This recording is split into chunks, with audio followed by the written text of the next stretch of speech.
নমস্কার। আর কয়েকজন আসুক, তারপর আমরা আনুষ্ঠানিকভাবে শুরু করি।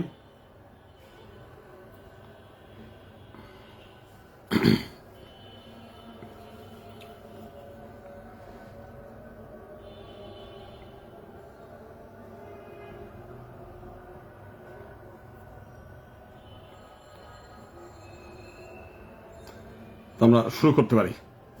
তো নমস্কার সকলকে। আপনারা জানেন যে 1987 সাল থেকে আনুষ্ঠানিকভাবে, তার আগে ছোটবেলা থেকেই আমার একটা স্বপ্ন ছিল হিন্দু সমাজকে ঐক্যবদ্ধ করা, হিন্দুদের সুরক্ষা করা এবং হিন্দুদের রাষ্ট্রীয়ভাবে প্রতিষ্ঠিত করা। তো ছোটবেলায় যতটুকু ততটা সাংগঠনিক ওয়ার্ক করতে পারিনি। আমি ঢাকা এসেছি 1987 সালে। তো এসে প্রথম, তখন হিন্দুদের তেমন কোনো সংগঠন ছিল না, পূজা উদ্যাপন পরিষদ নামে একটা সংগঠন ছিল। তো তারা শুধুমাত্র ঢাকেশ্বরী মন্দিরের একটা বারান্দায় বাৎসরিকভাবে ওই দুর্গাপূজার সময় মহানগর পূজা উদ্যাপন কমিটি ওই সরকারি কিছু অনুদান পূজা পার্বণে সেইটা নিয়ে তারা আলাপ আলোচনা করতো, পূজা শেষ করে শেষ হয়ে যেত। এরপর ওই সময় একটা সংগঠন গড়ে ওঠে, তারও আগে ছিল বাংলাদেশ সংখ্যালঘু কল্যাণ সমিতি। তো আমি যেহেতু আমি ছাত্র ছিলাম জগন্নাথ, তখন কলেজ এখন ইউনিভার্সিটি, তো তার একটা ছাত্র উইং ছিল। সেই ছাত্র উইং ছিল, আমি জয়েন্ট সেক্রেটারি হিসেবে দায়িত্ব পাই।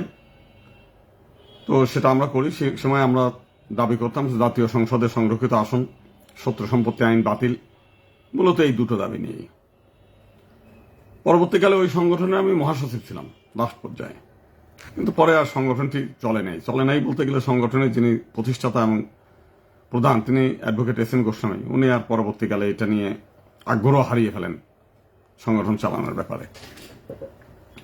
যে কারণে আমি তখন ওই শিবসেনার আদলে জাতীয় কৃষ্ণ সেনা বাংলাদেশ গঠন করি, ইয়াং ছেলেপেলেদের নিয়ে। তো তখনও আমরা জাতীয় সংসদে সংরক্ষিত আসন, পৃথক নির্বাচন ব্যবস্থা দাবি, দুর্গাপূজায় 3 দিনের ছুটি, আমরা 7 দফা দাবি নিয়ে কর্মসূচি নেই। সংখ্যালঘু মন্ত্রণালয় সব এরকম বেশ কয়েকটা, দেবত্ব সম্পত্তি পুনরুদ্ধার, জাদুঘরে যত দেবতা আছে সেগুলোকে মন্দির তৈরি করে সেখানে সুপ্রতিষ্ঠিত করা, রমনা কালী মন্দির সহ সকল মন্দির পুনরুদ্ধার, এই সমস্ত 7 দফা দাবি। এবং সেই সময় সবচাইতে আমাদের অর্জন যেটা, আপনাদের ইসকন মন্দির এখনো দানস্বামী বিভাগ আশ্রম, এই আশ্রম আমরা ওই সময় 2 কমিশনার মিলে ওইখানে একটা মার্কেট করার চেষ্টা করছিল। আমরা ওখানে জোর করে, সেই অবস্থা, ওখানে যদিও সেবায়েত ছিল, সেবায়েত একটা অসহায় অবস্থায় থাকায় আমরা অনেকটা তার কাছে অনুমতি নেই, তো ওই দখলদারদের হটিয়ে আমরা ওখানে একটা বাসন্তী পূজা আয়োজন করি আমরা জাতীয় কৃষ্ণ সেনার আওতায়। এবং পরবর্তীকালে বাংলাদেশের যত পূজা উদ্যাপন পরিষদ সহ সমস্ত সংগঠনকে আমরা আমন্ত্রণ জানাই। তো তাদেরকে আমন্ত্রণ করে এবং ইসকন, প্রণব মঠ, যত ধর্মীয় সংগঠন, আমরা দুর্গাপূজার সম্ভবত নবমীর দিনে একটা আলোচনা সভা করি, সেই আলোচনা সভায় সবাইকে আমন্ত্রণ করি। তো সবাই এসে বলল যে এই মন্দিরটা আমাদের নিয়ন্ত্রণ করতে, কিন্তু আমরা দেখলাম যে আমাদের সেই সামর্থ্য নাই। এখন ওখানে একটা অনেক বড় জায়গা, প্রায় 4 বিঘার উপরে জায়গা স্বামীবাগে, আমরা এই মন্দির নিয়ন্ত্রণ করে, কারণ আমরা যেদিন পূজা পার্বণ শেষ করলাম, শেষ করার পরে আর ওইখানে পূজা শেষ, ভক্ত সমাগম শেষ। আমাদের কাছে কিছু টাকা জমা ছিল, প্রতি শনিবারে আমরা শনি পূজা চালু করলাম একজোট হওয়ার জন্য। ওই প্রসাদ খেয়ে যার যার মতো হেঁটে চলে যায়। পরবর্তীকালে আমরা বিভিন্ন রামকৃষ্ণ মিশন, প্রণব মঠ, এদেরকে খুব আবেদন নিবেদন করলাম, এরা খুব একটা আগ্রহ দেখালো না। পরে ইসকনকে ডাকার পরে ইসকন এসে ওইখানে নিয়ন্ত্রণ নিয়ে প্রসাদ কর্মসূচির মাধ্যমে আজকে তো ওখানে বিশাল কিছু আপনার গিয়ে দেখবেন, প্রতিদিন শত শত মানুষ ভক্ত ওইখানে আসতেছে, যাচ্ছে, শিক্ষা লাভ করতেছে, আরাধনা করতেছে, নাম সংকীর্তন করতেছে, মানে দেখলেও মন জুড়িয়ে যায়। তো তারপর ইসকনের হাতে দিয়ে আমরা পাশেই একটা দয়াগঞ্জ শিব মন্দির, এই শিব মন্দির আমরা উদ্ধার করলাম। সেখানেও পূজা পার্বণ করে আনুষ্ঠানিকভাবে প্রণাম মঠের সাধুদের নিয়ে এসে একটা যজ্ঞানুষ্ঠান করে আমরা কমিটি করলাম। পরে উন্নয়ন কর্মকাণ্ডের সময় দেখলাম যে আমরা কিছু ধনী ব্যক্তিদেরকে যদি সম্পৃক্ত করি তাহলে উন্নয়ন হবে বেশি। আমরা তখনও ছাত্র, আমি সবে মাত্র তখন উকিল হয়েছি, অত আয় রোজগার নেই। পরে বিশ্বনাথ চৌধুরী, বিএন চৌধুরী তাকে সভাপতি করে উন্নয়ন কমিটি করে আমরা যমুনামাই আশ্রম, আপনার এটা হচ্ছে পরের বছর, ওখানে আমরা সেই দুর্গাপূজা করে ওটা আমাদের নিয়ন্ত্রণ নিলাম। ওই সময় সেই বিশাল মানে একজন পাওয়ারফুল লোক শহীদ নামে তার নিয়ন্ত্রণে ছিল, সেখান থেকে নিয়ে আমরা নিয়ে আসলাম, ওখানে একটা কমিটি করে আমরা তাদের হাতে অর্পণ করলাম। এরপরে 2001 সালে রমনা কালী মন্দির, রমনা কালী মন্দিরের নাম শুনতো মানুষ, কিন্তু রমনা কালী মন্দির কোথায় এটা কেউ জানতো না। আজকে এখানে হাজার হাজার ভক্তরা ওখানে আসে। রতন সরকারের সময় আমি জানতাম, রতন সরকার নামে একজন ভদ্রলোক, মন্দির মিশন, তিনি প্রত্যেক বছর একবার করে দুর্গাপূজা করার জন্য ওই রমনা কালী মন্দিরের মিছিল করে যেতেন, পথে পুলিশের বাধা পেয়ে ফেরত যেতেন। মাঝে একবার রাতে আমরা দুর্গা প্রতিমা নিয়ে এসে ওখানে বসিয়ে পূজা পার্বণ শুরু করছিলাম, পুলিশ এসে সেটা বাধা দেওয়ার পরে আজকে হিন্দু লীগ, যেটা হিন্দু লীগের যিনি প্রেসিডেন্ট মেজর এসি দেব, তাকে ট্রাকে তুলে এবং আরো কয়েকজনকে ট্রাকে তুলে নিয়ে অজ্ঞাত স্থানে ওই জঙ্গলে ফেলে দিয়েছিল সেই সময়। তো দীর্ঘদিন সেটা নিয়ে আর তেমন কোনো হয় নাই। পরবর্তীকালে 2001 সালে বিশ্বনাথ চৌধুরী, প্রয়াত সতীশ সরকার, অ্যাডভোকেট অশোক ঘোষ সহ আমরা 5-7 জন মিলে আমরা সিদ্ধান্ত নিলাম যে 1 সালে বিএনপির মানে ব্যাপকভাবে হিন্দুদের পর হামলা হয়েছে, লুটপাট হয়েছে, অগ্নিসংযোগ হয়েছে 2001 সালে টোটাল ভোলা অঞ্চলে। তো আমরা বললাম যে আমরা তো এটার কিছু করতে পারবো না, আমরা বরং এই সময়টা রমনা কালী মন্দিরটাকে আমরা করে ফেলি। তো রমনা কালী মন্দিরে আমরা ওখানে গেলাম, রাতের সন্ধ্যার দিকে গিয়ে ওইখানে জায়গা দেখলাম যে অলরেডি জায়গা, রমনা কালী মন্দিরের মূল জায়গা যেটা, সেটা আওয়ামী লীগ সরকার দখল করে স্বাধীনতা স্তম্ভ তৈরি করেছে। অতএব পাশে সরকারি জায়গা আছে, সেই সরকারি জায়গাটাই ওখান থেকে গাছপালা কেটে আমরা ওই জায়গাটা দখলে নিয়ে আমরা কয়েকদিনের মধ্যেই একটা মন্দির তৈরি করে ফেললাম। এবং সিদ্ধেশ্বরী মন্দিরে পরিত্যক্ত সেই পুরনো একটা দুর্গা প্রতিমা ছিল, সেগুলো নিয়ে এসে স্থাপন করে আবার আনুষ্ঠানিকভাবে পূজা পার্বণ শুরু করে দিয়ে এই নাম। পরবর্তীকালে যখন এই বিএনপির ওই যে ঘটনা, ওই ঘটনা শান্ত হওয়ার পরে গয়েশ্বর রায় সহ অন্যান্য নেতৃবৃন্দ মূলত আমাদের কাছ থেকে তারা নিজের নিয়ন্ত্রণে নিয়ে নিল মন্দিরে, নিয়ে তারা বললো যে আমরা এখানে মন্দির বানাবো। এবং সেই সময় খালেদা জিয়া 2 কোটি টাকা এবং ওইখানে 2 বিঘা জমি, যেহেতু ওটা সরকারি জমি, বরাদ্দ করে দেওয়ার কথা বললেন। তো তখন আমাদের ঐক্য পরিষদ তারা দাবি করলো যে না, আমরা এটা নেব না, খালেদা জিয়ার কাছ থেকে কোনো মন্দিরের টাকা আমরা নেব না, আমরা নিজেরা নিজ উদ্যোগে করব। এবং ওই সময় এটা করার জন্য পরে আর হয়নি, এই হলো অবস্থাটা। পরবর্তীকালে সুষমা স্বরাজের সঙ্গে আমার একটা ভাই বোনের সম্পর্ক ছিল। আমি দিল্লিতে গিয়ে ওনাকে বলেছিলাম, যেহেতু শেখ হাসিনা 550টা মডেল মসজিদ করলো, কিন্তু একটা মন্দিরের জন্য করলো, টাকা দিল না। তো উনি বললেন যে মন্দিরের জন্য কত টাকা লাগতে পারে। আমি বললাম যে 5-7 কোটি টাকা হলেই হয়ে যায়। তো উনি বললেন যে আচ্ছা ঠিক আছে। পরবর্তীকালে ভারত সরকার 7 কোটি টাকা বরাদ্দ করে দিয়ে মন্দিরটা করে দিয়েছে। তো এরপরে দেখেন এই ঢাকা শহরে পরবর্তীকালে আরো অনেকগুলো, প্রায় 11টা মন্দির আমরা পুনরুদ্ধার করেছি। এবং 5 তারিখে, যে 5ই আগস্টের পরেও আমরা গাবতলীতে 190% জমি, যেটা আওয়ামী লীগের দখলে ছিল, পরবর্তীকালে আমরা ভাবলাম যে আমরা কয়েকদিন বসে থাকলেই তো ওখানে বিএনপির নেতারা দখল করে বসবে, তার আগেই আমরা গিয়ে ওই মন্দিরটা দখল নিয়ে ওখানে কমিটি করে আমরা তাদের হাতে দিয়ে এসেছি। এর মাঝে আপনার খিলক্ষেত রেলওয়ে মন্দিরের কথা আপনারা জানেন, একটা অস্থায়ীভাবে রেলওয়ের জায়গায় ওরা পূজা পার্বণ করে একটা অস্থায়ী টিন ঘর করেছিল। তো ওই এলাকার তৌহিদি জনতা তারা হুমকি দিল যে এখান থেকে এই অস্থায়ী মন্দির যা আছে এগুলো সরিয়ে ফেলতে হবে, এলাকার কোনো মন্দির থাকবে না, এটা মুসলিম এরিয়া এটা। তো সেইটা ভাঙার পরে আমরা রুখে দাঁড়ালাম, এখানে বহু লোক, আমরা ছাড়াও আরো বহু মানুষ রুখে দাঁড়ালো। বিশেষ করে রাতের বেলায় আমাদের ছাত্র মহাজোটের নেতারা ওইখানে পাহারা দিল, টিম্পল পাল নামে একটা ছেলে, আরো কয়েকজন ওখানে দিন রাত পাহারা দিল। কিন্তু পরের দিন সরকারি লোক গিয়ে ওটা ভেঙে দিল। তো ভাঙার পরে সবচাইতে আগে রুখে দাঁড়িয়েছি আমরা হিন্দু মহাজোট, এবং আমাদের হুমকির ভয়ে আমাদের প্রচারণা এত পরিমাণ নেগেটিভ প্রচারণা হয়েছে দেশে বিদেশে। ফলে রেলওয়ে যিনি উপদেষ্টা, তিনি আমাদেরকেই ডাকেন। ডাকার পরে উনি আমার কাছে সাজেশন চাইলেন যে কি করা যায়। তাই আমি বললাম যে ঠিক আছে, রেলওয়ের কাছ থেকে সরকারি ওই মন্দিরের জন্য কিছু জমি বরাদ্দ করে দেন। তো তিনি বললেন যে রেলওয়েতে এ পর্যন্ত কোনো আমি খোঁজ নিয়েছি কোনো ধর্মীয় প্রতিষ্ঠানে রেলওয়ে কোনোদিন জমি দেয় না। তো আমি বললাম যে বহু রেলওয়ে স্টেশনে মসজিদ আছে, বললো যে ওইটা আমরা বরাদ্দ দিই না, ওটাই করে তারা করে রাখছে আর কি।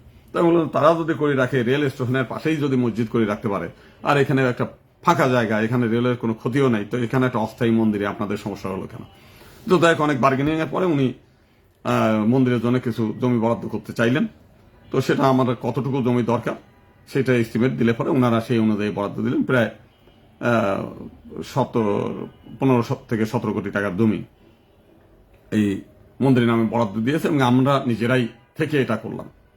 তো দেখেন আমাদের জীবনে হয়তো অর্জন কিছুই নাই, তারপরেও কিন্তু এই যে মন্দিরগুলো উদ্ধার করা, শুধু এই তো ঢাকার কথা বললাম, ঢাকার বাইরে আমাদের সংগঠনের কর্মীরা বিভিন্ন জায়গায়, এমনকি খোদ গোপালগঞ্জেও মন্দিরের জায়গা আমরা উদ্ধার করেছি সারা বাংলাদেশে। তো এটা হচ্ছে এটা করলাম। আর একটা যে জিনিসটা সেটা হচ্ছে ঢাকা শহরে হিন্দুদের নিয়ে এই যে বিপদে আপদে হিন্দুদের নির্যাতন নিপীড়নে কেউ কোনোদিন কখনো মিছিল বিক্ষোভ করে নাই। প্রথম মিছিল বিক্ষোভ করেছি আমরা জাতীয় কৃষ্ণ সেনা বাংলাদেশ, পরবর্তীকালে হিন্দু মহাজোট, এবং আমাদের দেখা দেখি এখন অনেকেই দাঁড়ায় এখন পরবর্তীকালে, এবং আজকে যারা হিন্দু সংগঠন করে তার অনেকেই কিন্তু আমাদের সংগঠনের থেকে যাওয়া, অনেকেই আসে এখন ঐক্য পরিষদের রাস্তায় দাঁড়ায় ই করে। ঐক্য পরিষদ সংগঠনটা তৈরি করা কিন্তু সাবেক প্রধানমন্ত্রী শেখ হাসিনার, তার দয়া দাক্ষিণ্যে, অর্থে এবং পয়সায়। একমাত্র আবার হিন্দু বৌদ্ধ খ্রিস্টান কল্যাণ ফ্রন্ট, ওটাও বিএনপির। একমাত্র আমরা হিন্দু সংগঠন, হিন্দু মহাজোট, এটাই আমরা কোনো দলের না, কোনো দলের মানে রেজুর ভিত্তি না, কোনো দলের অঙ্গ সংগঠন না। এটা নিয়ে অবশ্য অনেকেই কথা বলে। আজকেও আমরা দেখলাম, আমি একটা পোস্ট দিয়েছিলাম, অনেক বলেছে যে আপনি বিএনপির দালাল, বলছে অনেকে বলছে আমি জামাতের দালাল, আমি জামাতের অনুষ্ঠানে গিয়েছি। তাই আমি বললাম যে একজন স্বতন্ত্র সংগঠন, স্বাধীন সংগঠন। আমরা জামাত ইসলামীর অনুষ্ঠানে আমরা গিয়েছি, ইসলামী আন্দোলনের অনুষ্ঠানে গিয়েছি, এরশাদ আমাদের ডেকেছে, মাননীয় প্রধানমন্ত্রী, সাবেক প্রধানমন্ত্রী শেখ হাসিনা আমাকে ডেকেছে। আমাদের এই সর্বশেষ যেটা, সেটা তারেক রহমান, আমাদের কৃষিবিদ ইনস্টিটিউশনে যে সম্মেলন ছিল সেখানে আমি গেছিলাম, সেখানে তারেক রহমানের উপস্থিতিতে আমি বক্তব্য দিয়েছি। অর্থাৎ বাংলাদেশের সকল সংগঠনের কাছে আমরা গিয়েছি, আমরা সকলেই ডাকছে, আমরা গিয়েছি। আমরাও বিভিন্ন সময় গিয়েছি যে আমাদের দাবি দেওয়া অধিকার এটার জন্য, কারণ আমাদের দাবি দেওয়া তার আমরা পূরণ করতে পারবো না। আমরা সংসদে সিট চাই, সংরক্ষিত আসন চাই, পৃথক নির্বাচন চাই। এটা বিল পাস করবে কারা? এখন যেমন বিএনপি 200-র উপরে সিট পেয়েছে, একমাত্র তারাই পারে এই সংসদের এই সংরক্ষিত আসনে এবং বিল পাস করার ক্ষমতা তাদের, আমাদের হাতে না। তাহলে আমাদের তারেক রহমানের কাছে যেতে হবে, আমাদের জামাতের সমর্থন চাইতে হবে। জামাতেরও আপনার প্রায় 77টা সিট আছে তাদের কাছে, তাদের সমর্থন না হলেও হবে না।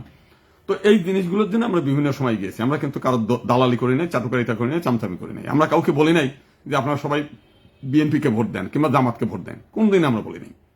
আপনারা যার যার ইচ্ছা তার ভোট দেবেন। 5 তারিখের পরের থেকে আমরা জানতাম যে বাংলাদেশে পার্লামেন্ট হিন্দু শূন্য হতে চলেছে, কোনো হিন্দু পার্লামেন্টে যেতে পারবে না, কারণ আর সুযোগ নাই। যে কারণে আমরা সবাইকে বলছিলাম যে হয় পৃথক নির্বাচন, না হলে ভোট বর্জন। এই কর্মসূচি আমরা সকলকে ঐক্যবদ্ধ করার চেষ্টা করলাম, কিন্তু দেখলাম যে হিন্দুদের মানে ততটা মানে গায়ে পড়তেছে না, কেউই না। এর মধ্যে একটা রাজনৈতিক দল নমিনেশন মানে রেজিস্ট্রেশন পেল, স্বীকৃতি মণ্ডল। একদিন বঙ্গভবনে তার সঙ্গে দেখা, সে বলল যে 56টা আসনে আমি অলরেডি এমপি হয়ে গেছে আমার দলের, কেউ ঠেকাতে পারবে না। তা আমি ভাবলাম যে এইভাবে মানে ঢোল তো অনেক শব্দ হয় বেশি, যার ভিতরটা ফাঁকা। এটা বলাতে আরো চেঁচে উঠল সে। আজকে সে নির্বাচনে দাঁড়াইছে তার নিজের আসন থেকে, সে ভোট পাইছে 1500টা, মাত্র 1500। অথচ তার হাতে 56টা এমপি, আর তার দলের যারা দাঁড়াইছে কেউই 1000 পার করতে পারে নাই, 1000 ভোট। তো এই হলো আমাদের নেতাদের দূরদর্শিতা এবং নেতাদের বক্তব্য। তো তারা দেখলাম নির্বাচনের জন্য সোচ্চার হয়ে উঠতেছে। আমাদের কিছু লোক বিএনপিতে দলে দলে যোগদান শুরু করলো। এর মধ্যে একটা সেই মতুয়া বহুজন পার্টি মানে তারা বিএনপির সঙ্গে দর কষাকষি শুরু করে দিল। তো করে দিয়ে তারা ওইখান থেকে নমিনেশন নেবে, নিলেও 2জন নমিনেশন পেল। তো সেই অবস্থাতে আমি বললাম যে ঠিক আছে, যেহেতু হিন্দুদের ভোট বর্জন কর্মসূচি করতেছে না, আমাদের কথায় যখন তো কাজ হচ্ছে না, তাহলে স্বতন্ত্র দাঁড়ান, আপনারাও দাঁড়ান, আমরাও দাঁড়াই অন্তত হিন্দুদেরকে একটু সাহসী করে তুলি, ভোট পাই আর না পাই, হিন্দুদেরকে বলি, বিষয়টা বোঝানোর চেষ্টা করি। তো সেই হিসেবে আমি গোপালগঞ্জ 3 আসনে, যেটা সাবেক প্রধানমন্ত্রী শেখ হাসিনার সিট, ওখানে গিয়ে আমরা ওখানকার লোকজনই আমাকে আহ্বান করলো যে দাদা, আমরা এখান থেকে ইলেকশনে যিনি বিএনপির নেতা আছে, অত্যন্ত খারাপ মানুষ, চাঁদাবাজি করে হয়রানি করে মানুষকে সীমাহীন রাখছে, 10,000 মানুষের বিরুদ্ধে মিথ্যা মামলা করছে, মিথ্যা মামলা করে উনিই উস্কানি দিয়ে মিথ্যা মামলা করায়, উনিই আবার তাদেরকে বলে আসামিদের যে তুমি ভয় নাই, তুমি আমার সঙ্গে থাকো, আমার দলে আসো, তাহলে আর তোমার এই পুলিশ ধরবে না। তো যে কারণে হিন্দুরা দলে দলে তার দলে যায়। আমি জিজ্ঞেস করলাম যে তোমরা বিএনপিতে যাচ্ছ কেন? বললো যে আমরা গ্রেপ্তার হওয়ার ভয়ে তার ওখানে যাই, আর না হলে তো গ্রেপ্তার হয়ে যাই। আমি বললাম যে গ্রেপ্তার হচ্ছ, তোমার মামলাটা করছে কে? উনিই করছে, উনিই করাইছে, এখন উনিই ওইটা করায় আমাদেরকে বাধ্য করতেছে তার দলে রাখতে। এখন আমরা উপায় নেই। ওইখানকার যেহেতু 67% হিন্দু, প্রচুর চেয়ারম্যান মেম্বার হিন্দু আছে সব। এবার আমি নির্বাচনে গিয়ে দেখলাম সব পলাতক, কেউ বাড়ি মানে দোতলা বাড়ি পড়ে আছে, লোক নাই, সব বাড়িগুলো পরিত্যক্ত অবস্থায় পড়ে আছে, সব হিন্দুদের। তো এইরকম একটা অবস্থার মধ্যে অনেকেই আমাকে বললো যে এর মধ্যে তাপস হালদার নামে একটা ছেলে, সে নমিনেশন পেপার কিনতে গেছে, তার বিরুদ্ধে কোনো মামলা নাই, কিন্তু ওই বিএনপির সেক্রেটারি সে দেখা হয়েছে কোটালীপাড়ায়, দেখা হওয়ার সঙ্গে কথা বলছে 2 মিনিট, তার 5 মিনিট পরেই পুলিশ এসে তাকে একেবারে নির্বাচন অফিস থেকে গ্রেপ্তার করে নিয়ে গেল। আরো 2টা হিন্দু ছেলে নির্বাচন করার জন্য প্রস্তুতি নিচ্ছে। এর মধ্যে তাদের বাড়ি গিয়ে হুমকি দিয়ে আসছে যে তুই কি ওই তাপস হালদারের মতো হবি না বাড়িতে ঘুমাবি। তো এইরকম একটা অবস্থার মধ্যে 5ই আগস্ট উৎপল মহন্ত, 5ই আগস্টের কথা বলবো না, একটু পরে বলি। তো সেখানে আমরা আর তারা নির্বাচন করলো না। তো সেই অবস্থায় আমাকে অবশ্য বিএনপির তরফ থেকে অফার ছিল, জামাতের তরফ থেকে তো অফার ছিলই। তো দুটো অফার আমরা দেখলাম যে তাদের দলের হয়ে নির্বাচনে গেলে হয়তো এমপি হতেও পারি, কিন্তু আমি তো হিন্দু সমাজের জন্য আমি কোনো কথা বলতে পারবো না, সত্য কথা বলা যাবে না, তাদের দলের অধীন হয়ে থাকতে হবে। আর জামাতের তো গেলে পরে হিন্দুরা ভোট দেবে না, যদিও দেখলাম না কৃষ্ণনন্দী 50,000-এর উপর ভোট পাইছে।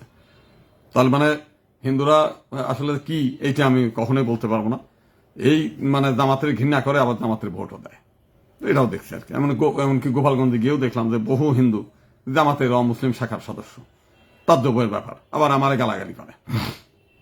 আমি যদিও জামাতের কোনো সদস্য না, বিএনপির কোনো সদস্য না, আওয়ামী লীগের সদস্য না, আমি কখনোই কোনো রাজনৈতিক দলের সদস্য না, গিয়েছি সবার ওখানে গেছি, ধর্নাদর্শী।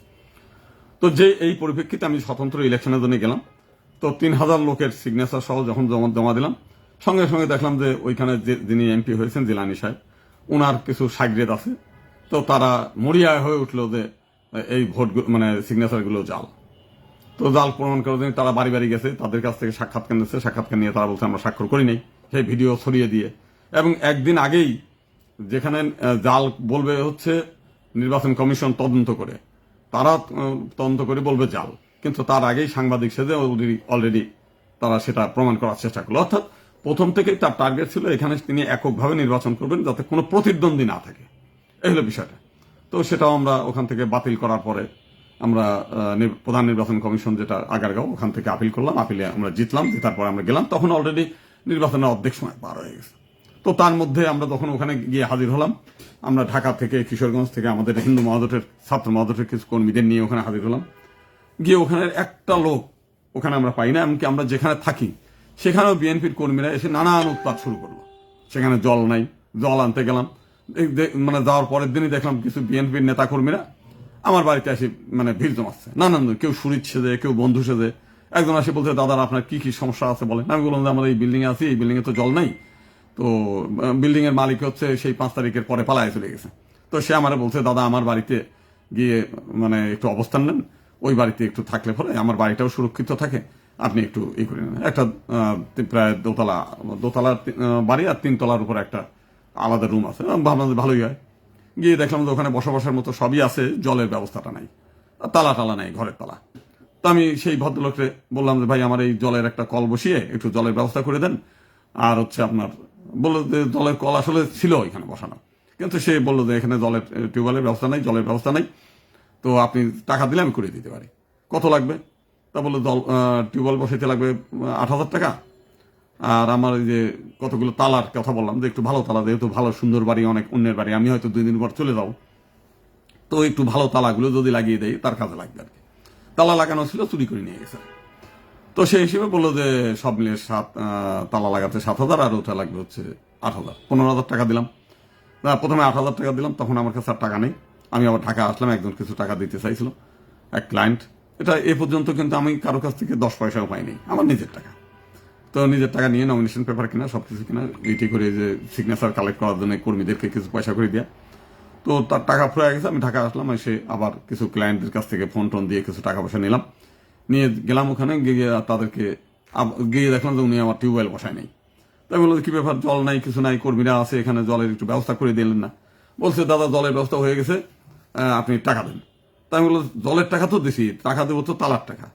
তো বলে না ওইটাও দেন, আমি এখনই লাগাই দিই। তা 15,000 টাকা দিলাম, ওই 15,000 টাকা নিয়ে উনি চলে গেল, আর নাই ওনার খবর নেই। জলের কলও বসালো না, তালাও লাগালো না। আচ্ছা গেল, শেষ পর্যন্ত তারে যখন আমরা ফোন টোন দিয়ে আনালাম, সে হুমকি ধামকি দেওয়া শুরু করলো, আমি বিএনপি কর্মী, কে কি করবে দেখে নেবো, অমুক করবো তমুক করবো, আমার কাছে টাকা নেওয়া সহজ না, এক পয়সা কোনো কাজ না করে চলে গেল। মানে প্রথমবারই আমি একটা ধোকাবাদের পাল্লায় পড়লাম আর কি। বিএনপির এরপরে দেখি যে উনি চলে গেছে, আবার বিএনপির অন্য 2-3টে কর্মী, মানে হিন্দু মানুষ আবার তারা আমার সে দেশে আমার অফিসে আসে, আচ্ছা এইটা করে দিই, ওইটা করে দিই, অমুক করে দিই, তমুক করে দিই, এইভাবে নানাভাবে আমার কাছ থেকে যতভাবে অর্থ নেওয়া, কিন্তু কাজের কাজ কিছু না, এইভাবে শুরু করলো আর কি। তো দেখবে সেটা তো এই দুর্ভোগের কথাটা আর বলবো না। তো ওইখানের কোনো কর্মী পেলাম না যারা হচ্ছে আমাদের সঙ্গে কাজে যায়। তা আমরা সকাল ভোর 6টার সময় বের হই, আর রাত 12টা পর্যন্ত আসি, নিজেরাই লিফলেট বিলি করি, বাড়ি বাড়ি গিয়ে নিজেরাই মানুষের কাছে ভোট চাই, আমার কর্মীদের দিয়ে সমস্ত এলাকা চষে বেড়ানো শুরু করলাম, দিন রাত খাওয়া না খাওয়া করে। কিন্তু ওইখান থেকে একজন কর্মী, মানে আমাদের 2-3 জন মানে ইয়াং কর্মী, যেটা আমাদের হিন্দু মহাজোটে ছিল, ওই তারা অল্প কয়েক সংখ্যক, তার সংখ্যা বেশি না, মানে 5-7 জনের বেশি না, তারা পেলাম না। কিন্তু বিভিন্ন জায়গা থেকে তারা বললো দাদা আপনার সঙ্গে গেলে আমাদেরকে মিথ্যা মামলায় গ্রেপ্তার করবে, এরকম হুমকি ধামকি দিয়ে গেছে অনেক আগে, আমরা কোনো জায়গায় আপনাদের সঙ্গে যেতে পারবো না, ভোটটা দিতে পারবো। তা সে তো তাই বললাম, আচ্ছা ঠিক আছে ভোটটাই দিন, আপনাদের আর যেতে হবে না। যে কারণে ওখানকার স্থানীয় কোনো সিনিয়র কর্মী কিংবা সিনিয়র কাউকেই পাইনি, ওই 5-7 জন আমাদের ওই সাধারণ কর্মী, ওইগুলো নিয়েই করলাম। তারাও ভয়ে ভয়ে থাকে, ওই আমরা গেলে যায়, না গেলে যায় না, এই অবস্থায়। তো সেই পজিশনেই মোটামুটি আমরা প্রচার প্রভাগান্ডা করলাম ব্যাপকভাবেই। তাতে এই কয়েকদিনের মধ্যেই তারা ব্যাপক সাড়া পেলাম। এর মধ্যে ওই যে একজন ভদ্রলোককে যেন আমাকে সেই 5 তারিখের কথা বললো, ওইখানে গিয়ে দেখলাম সবাই আরটিভির ভক্ত। 5 তারিখের পরে সারা দেশে হিন্দুদের ব্যাপকভাবে হামলা হয়েছে, লুটপাট হয়েছে, অগ্নিসংযোগ হয়েছে। আমি অস্বীকার করলাম কেন হিন্দুদের উপর হামলা হয় নাই কেন, এই অজুহাতে মানে বিভিন্ন জায়গায় হেনস্থা করা, বিভিন্ন জায়গা মানে বাধা দেওয়া, বিভিন্ন জায়গায় এই করা। এর মধ্যে একটা জায়গায় কথা বিশেষ করে আমার মনে পড়ে, একটা লোক চোখটা প্রায় মানে সম্ভবত কোনো কারণে তার চোখের ওই মনিটা বের হয়ে গেছে। তো অনেকে বলে যে কি একটা ঘটনায় হচ্ছে, সেটা খারাপ ঘটনায়, খারাপ মানুষ সেই হিসেবে সে তো আমাকে রুখিয়ে দাঁড়াবে, এই অবস্থা হায়নার মতো আমার উপর হামলা করে বসলো। তা আমি তারে বললাম যে 5 তারিখে কোটালীপাড়া হামলা হয়েছে, কয় না। টুঙ্গিপাড়ায় হয়েছে, না। সারা গোপালগঞ্জের কোথাও হয়েছে, কয় না। আমার এলাকায় হওয়ার ক্ষমতা নাই, কাউকে এত বড় সাহস কারো নাই যে আমাদেরকে হয়রানি করে। তাই আমি বললাম যে চিন্ময় প্রভুর মামলায় আপনাদের এখানে প্রায় 200-300 লোকের আসামি করে মামলা হয়েছে না, কয় হয়েছে। আমি কে করছে, করছে একজন। আমি সেইটা কারা, সেই মামলায় কি আসামি ঘরে থাকে না বাইরে থাকে, পালায় থাকে, তো এতে আপনার সমস্যা কি? এটা আমার এলাকার মানুষ মামলা করছে, আমরা হয়রানি হচ্ছে, মানে আমাদের লোক, এতে আপনার কোনো সমস্যা নেই, আপনি কেন বললেন? আমি বললাম যে সেটা নয় গেল, আরো 10,000 লোকের বিরুদ্ধে মামলা হয়েছে, চাঁদাবাদের শিকার হয়েছে।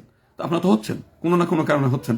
আপনার হামলা বাদ দিয়েও এই যে মামলায় এখনো যে বহু মানুষ জেলে আছে, এখনো বহু মানুষ যে ঘরে ঢুকতে পারে না, বলে তো অসুবিধা নাই, ওটা জিলানি ভাই আমার বলছে কেউ গ্রেপ্তার হবে না। আমি বললাম যে এখনো গ্রেপ্তার হচ্ছে না, মামলায় যেহেতু আসামি হয়েছে, গ্রেপ্তার তো কোনো না কোনো সময় হবেই। দেখ এইসব বলার পরে সে আমাকে কোনো মতেই না, এখানে আপনি ভোট চাইতে পারেন না, এই করতে পারেন না। তো এর মধ্যে আমাদের সাথে ওইখানে দেখলাম একটা মুসলিম লোক, কি নাম, জাহিদ, সে হঠাৎ করে ওইখানে আসলো, এই আমি আমার কথা আছে, যাই ওইখানে দাঁড়াইলো, বললো যে কি হয়েছে বলেন। 5 তারিখে উনি বললো কেন যে হিন্দুদের পর হামলা হয়নি, উনি কোন সাহসে আমাদের এখানে ভোট চাইতে আসছে। তা বলে যে ওনাকে তো আমরা আনছি, 5 তারিখের পরে আমরা নির্যাতিত হয়েছি, মিথ্যা মামলার শিকার হয়েছি, আমরা এখানে কোনো আওয়ামী লীগের কোনো নেতাকর্মী এখানে ঘরে নাই, কোনো আমরা নিজেরা বিএনপি করি, সেই বিএনপির লোক আমরা তার দ্বারা নির্যাতিত, এই জন্য গোবিন্দ দ্বারা আমরা ডেকে নিয়ে আসছি, আমরা 3,000 লোক সই করেছি, যে কারণে ওনারা আমরা ডেকে নিয়ে আসছি। আপনি বলেন কি? শুধু যেই জাহিদ নাম শুনছে না, আর সেই হায়নার মতো, সেই সিংহের মতো গর্জন বাদ দিয়ে আস্তে করে লোকের মধ্যে মিশে চলে গেল, আর খুঁজেই পেলাম না তারা। ওরে বাবারে, মানে মুসলিমের নাম শোনা পর্যন্ত পড়ার পরে এরা যে ভয়ে আটকে উঠে দৌড়ায়, তাজ্জবের ব্যাপার। অথচ আমি হিন্দু মানুষ যখন দেখলো তখন হুঙ্কার দিল। এখন 5 তারিখের ঘটনা একটু বলি। যখন আমি বললাম, আমি কিন্তু এই 5 তারিখের ঘটনা নিয়ে এখন পর্যন্ত নিয়ে এর আগে 11 বার লাইভে এসে বলছে যে 1 লক্ষ টাকা পুরস্কার দেব যদি 5 এবং 6 তারিখে বাংলাদেশের কোথাও কোনো মন্দিরের উপর হামলা হয়েছে, কোনো হিন্দুকে হত্যা হয়েছে, কোনো হিন্দু গ্রাম নাসিরনগরের মতো, কুমিল্লার মতো, রংপুরের গঙ্গা ইসের মতো রংপুরের মতো, এরকম কক্সবাজারের মতো গ্রামকে গ্রাম জ্বালিয়ে দেওয়ার কোনো ঘটনা ঘটেছে? কোনো ঘটনা ঘটেনি। তারপরেও এই 5 তারিখের পরে আমার বক্তব্য দেওয়ার পরেও যশোরে একটা গ্রাম ধরে জ্বালিয়ে দিয়েছে, খুলনা শিয়ালিতে জ্বালিয়ে দিয়েছে, এরকম বহু ঘটনা। আমি 5 তারিখে কি বলছিলাম? 6 তারিখের আগে 5 তারিখে সমস্ত মন্দিরে বাংলাদেশের 64 জেলায় একযোগে হামলা হবে, এরকম একটা গোয়েন্দা সংস্থার রিপোর্ট ছিল আমার কাছে। তারা আমাকে অনুরোধ করছে যে হিন্দু বাঁচাতে পারেন আপনি, কারণ এখানে হিন্দু নেতারা সব পালায় চলে গেছে। রানা দাসগুপ্ত পালাইছে, নিম ভূমিকা পালাইছে, পূজা উদ্যমান ঐক্য পরিষদের সব নেতারা পালায় চলে গেছে। আপনি যদি ভূমিকা রাখেন তাহলে হবে। আমরা সেই সময়, তারা বলছে যদি কিছু মনে না করেন আমি বলি কারা রক্ষা করতে পারে, আপনি জামাত এবং ইসলামী আন্দোলনের নেতাদের ফোন দেন, মাদ্রাসার ছাত্রদের কাজে লাগান। আমি ফোন দিয়ে তাদেরকে ঢাকেশ্বরী মন্দিরে দীর্ঘ 15 দিন ঢাকেশ্বরী মন্দিরে হুজুররা পাহারা দিয়েছে। কোন হিন্দু ছিল? কোন হিন্দুকে তো আমরা দেখিনি। আমি নিজে গেছি ওখানে, কোন হিন্দু পাহারা দিতে যায়নি। হিন্দুরা তো বড় বড় কথা বলে, ঢাকেশ্বরী মন্দির, রমনাকালী মন্দির, সিদ্ধেশ্বরী মন্দির, একটা হিন্দু গেছে সেই সময় পাহারা দিতে? সব মন্দিরে গরু জবাই করে রান্না করে ওখানে উৎসব করতো। গোবিন্দ প্রামাণিক গিয়ে তাদেরকে কাজে লাগায় আজকে এই মন্দিরগুলো পাহারা দিয়েছে। নাহলে 64 জেলায় যারা মানে হামলার পরিকল্পনা করছিল, আমি যদি ওই সময় ভূমিকা না রাখতাম, বাংলাদেশের কোনো হিন্দুর এমন কোনো সাহস নাই, সব হিন্দু তো পালাই চলে গেছে। যারা এখনো আমার সঙ্গে হুঙ্কার দেয়, এখনো ফেসবুকে বড় কথা বলে, তারা কই? তারপরে কিছুদিন পরে যারা গুছাই নিয়ে এসে চিন্ময় কৃষ্ণ দাসকে সামনে রেখে যারা বড় বড় সমাবেশ করছে, আজকে তারা কই? এখন 1 লাখ লোক নিয়ে চিন্ময় কৃষ্ণ দাসকে মুক্ত করে না কেন? তো সেই কারণে আমি যেটা বলছিলাম, আমার বক্তব্যটা কি ছিল? আমার বক্তব্য আমি সঠিক, বরং একটু বাড়িয়েই বলছিলাম যে সারা দেশে ব্যাপকভাবে হিন্দুদের উপর হামলা হচ্ছে। বিশেষ করে যারা আওয়ামী রাজনীতির সঙ্গে যুক্ত, আওয়ামী লীগের সঙ্গে যারা কোনো না কোনোভাবে যুক্ত, তাদের বাড়িতে হামলা হচ্ছে বেশি। সাধারণ হিন্দুদের বাড়িতেও হামলা হচ্ছে, তবে যেভাবে হামলা হওয়ার আশঙ্কা মানুষ করেছিল ওই পরিমাণ হয় নাই। আর টিভি শুধু ওই পরিমাণ হয় নাই, এই অংশটুকু কেটে বারবার করে একজনকে বলছে যে গোবিন্দ প্রামাণিক বলছে হিন্দু নির্যাতন হয়নি। আমার কোনো বক্তব্য আছে যে হিন্দু নির্যাতন হয়নি এরকম কোনো বক্তব্য দিয়েছি? আমি এই কথা আবারও আজকে বললাম, আপনি প্রমাণ করেন যে হিন্দু নির্যাতন হয় না, এইরকম কোনো বক্তব্য আমি দিয়েছি? এটা আজকাল তো সব বক্তব্য আমার ভিডিও আছে, টেলিভিশনের রেকর্ড আছে, বের করেন। 1 লক্ষ টাকা আজকেও পুরস্কার দেবো। কই? আপনারা তো আসতেছেন না। এই আজকে দিয়ে 12বার বললাম, আসেন। মিথ্যা কথা গোবিন্দ প্রামাণিক কোনোদিন বলে না, কোনো ধান্দাবাজি করে না। তা করলে বহুদিন আগে বিএনপির সঙ্গে যুক্ত থেকে সুবিধা নিতে পারতাম। শেখ হাসিনা নিজে আমাকে ডেকে, গণভবনে ডেকে আমাকে সুবিধা দিতে চেয়েছে, আমার ব্যক্তিগতভাবে আমি নেই। বিএনপির খালেদা জিয়ার সঙ্গে আমার অত্যন্ত ভালো সম্পর্ক, নেই। গোবিন্দ প্রামাণিক কোনো দলের লেজুরবৃত্তি করার জন্য, আমাদের এখানে বহু মানুষ যাদের 2 পয়সার মূল্য নাই, তারাও যে বিএনপিতে মেকানিজম করে, তারা রাজনীতি বলছে, রাজনীতির কোনো নীতি নাই। তারা যে চট করে একটা দল গঠন করে তারেক জিয়ার সঙ্গে যোগাযোগ করে কমপ্লিট করে, তারা 2 জন ওইখান থেকে নমিনেশন আছে, যদিও ফেল করছে। তারা ধানের শীষের নির্বাচন জানে যে এককভাবে দাঁড়াইলে 10টা ভোট পাবো না। এই যে আজকে আমি ছাড়াও অনেকে বলছে যে আপনি ওই 5 তারিখের বক্তব্যের কারণে আপনি জিততে পারেন নাই। 5 তারিখের পরে ওই সময় আমার সিটে দুলাল কৃষ্ণ বিশ্বাস উদীয়মান সূর্য প্রতীক নিয়ে নির্বাচন করছে, ভোট পাইছে কত? 278টা, মাত্র 278টা। তো উনি তার মানে বক্তব্য দেয় নাই, তো হিন্দুরা ওনারে ভোট দেয় নাই কেন? আপনার এখানে সুকৃত মন্ডল, উনি তো আর বলে নাই, তো উনি মাত্র 1,500 ভোট পায় কেন? হিন্দু এলাকা, 100% হিন্দু এলাকা, কেন হিন্দুরা ওনারে ভোট দেয়নি কেন? আরো যারা বিভিন্ন এলাকায় দাঁড়াইছে কয়জন? একমাত্র উৎপল বিশ্বাস হচ্ছে 8,000 ভোট পাইছে, সেখানেও তো হিন্দু। সে যদি হিন্দুরা তাকে ভোট দেয়, সে তার মানে ওই বক্তব্য দেয় নাই, তাকে কেন নির্বাচিত করে নাই হিন্দুরা? সে তো সবসময় বলছে যে হিন্দুদের মানে জ্বালাও পোড়া হয়েছে। মাত্র 8,000 ভোট পাইছে, তার তো 4 গুণ বেশি ভোট পাইছি আমি, না তার চেয়ে বেশি পাইনি? আমি তো 34,300 সামথিং ভোট পাইছি, সে তো মাত্র 8,000 সামথিং পাইছে, তারে ভোট দেয়নি কেন? মানে হিন্দুদের মধ্যে এত পণ্ডিত, তুমি নিজে বলতেছো আমার অমুক দোষ, আমার তমক দোষ, তো তুমি বাবা নির্বাচনে দ্বারা একজন পার্লামেন্টে যাইতে হিন্দুদের পক্ষে কথা বলতে, জানো যে তোমার ভোটটা তুমি ছাড়া আর কেউ পাবা না। আমাদের এখানে একজন ছিল সে কি বলে এই তরুণ ঘোষ, কুষ্টিয়ার থেকে দাঁড়াইছে, 600 ভোট। ওই যে অচিন্ত মন্ডল, 710 ভোট। ওই যে এরা কি বলে সেই জাতীয় পার্টির প্রেসিডেন্ট সদস্য ছিল সুনীল সুবরায়, 800 ভোট, 827 ভোট। কই 1,000 তো পার করতে পারে নাই কেউ। বাংলাদেশের যত বড় বড় হিন্দু নেতা পারে নাই তো, কই তাদের তো কোনো দোষ নেই। গোবিন্দ প্রামাণিকের একটা বক্তব্যের দোষ দিয়ে তুমি সব জায়গা পার করে যাইতে পারো। আর গোবিন্দ প্রামাণিকের বদৌলতে আজকে ইস্কনে যায় তোমরা যে নাচানাচি করো, কীর্তন শোনো, লক্ষ লক্ষ মানুষ যে রাস্তায় রথ ধরে টানো, গোবিন্দ প্রামাণিক ছাড়া ওই ইস্কন মন্দিরে কেউ ঢুকতে পারতো? স্বামী আশ্রম উদ্ধার করা বহু কঠিন ছিল। এই ইস্কন ওই যে রাজধানী মার্কেটটা ইস্কনের দান করা, ওই রাজধানী মার্কেটকে তো তার দখলে নিতে পারে না, ইস্কনেরই। ইস্কনের সেই ক্ষমতা নাই, তার নাম তার নিজের রেজিস্ট্রি করা মন্দির দখলে নিতে পারেনি, এখনো পর্যন্ত পারেনি। ইস্কনের সেই সক্ষমতা নাই, কিন্তু গোবিন্দ প্রামাণিকের ওই সময় সক্ষমতা ছিল। আমরা সেটা করে দেখিয়েছি, কিন্তু লাভ হয়নি। রমনা কালী মন্দির আমরা করেছি, অথচ এখন যারা রমনা কালী মন্দির ওইখানে চালায় আমাদের বিদ্বেষ করে। বাংলাদেশে কোন হিন্দু বুকে হাত দিয়ে বলতে পারবে যে একটা মন্দির উদ্ধার করছে? হিন্দুদের জন্য যত প্রকার মিছিল, মিটিং, বিক্ষোভ, প্রতিবাদ সব আমি তো করি, প্রথম শুরু করি আমি। এই যে দীপদাস হত্যাকাণ্ড হলো, সেই একটা গার্মেন্টস থেকে টেনে হিসড়ে তারে বের করে নিয়ে এসে দীর্ঘ 1.5 কিলোমিটার রাস্তা দিয়ে তারে পায়ে দড়ি বাঁধিয়ে টেনে নিয়ে গেছে। তার গায়ের জামা কাপড় ছিঁড়ে ধুলায় মিশে গেছে, তার কাপড় চোপড় কিছুই ছিল না। এই রাস্তার মানে পাকা রাস্তায় মানে টানতে টানতে টানতে টানতে নিয়ে গেছে। তার নিয়ে গেছে 1.5 কিলোমিটার নেওয়ার পর তার কাপড়ে একটা সুতা ছিল না, তখনও তার জীবন মানে প্রাণের জীবন ছিল। তারে নিয়ে এসে গাছের সঙ্গে ঝুলাইয়ে, উলঙ্গ করে গাছের উপরে ঝুলাইয়ে খড়কুটা দিয়ে পুরাই হত্যা করছে। প্রথম মিছিল করেছে কে? আমি। আমরা মিছিলের ডাক দিয়েছি, আরো অন্যান্য সেই আরো বাংলাদেশে তো 100-র উপরে হিন্দু সংগঠন আছে, তারাও মিছিলের ডাক দিয়েছে। তারপর ওইখান থেকে কোন জায়গায় থেকে তাদের নাকি কি একটা ফোন পাইছে, এরপরে তারা সব অফ করে দিয়েছে। না, নির্বাচন তফসিল ঘোষণা করছে, এর মধ্যে আমরা মিছিল মিটিং করবো না। একমাত্র আমরা ছাড়া, আমরা হিন্দু মহাসব ছাড়া আর কেউ কোনোদিন রাস্তায় নামতে সাহস পায়নি। অতএব কথা বলতে গেলে সাবধান করে বলতে হবে। এই দেশে 90% মুসলিম। হুঙ্কার দিবা, বেশি হুঙ্কার দিবা, চিন্ময়ের মতো জেলে যায় থাকবা।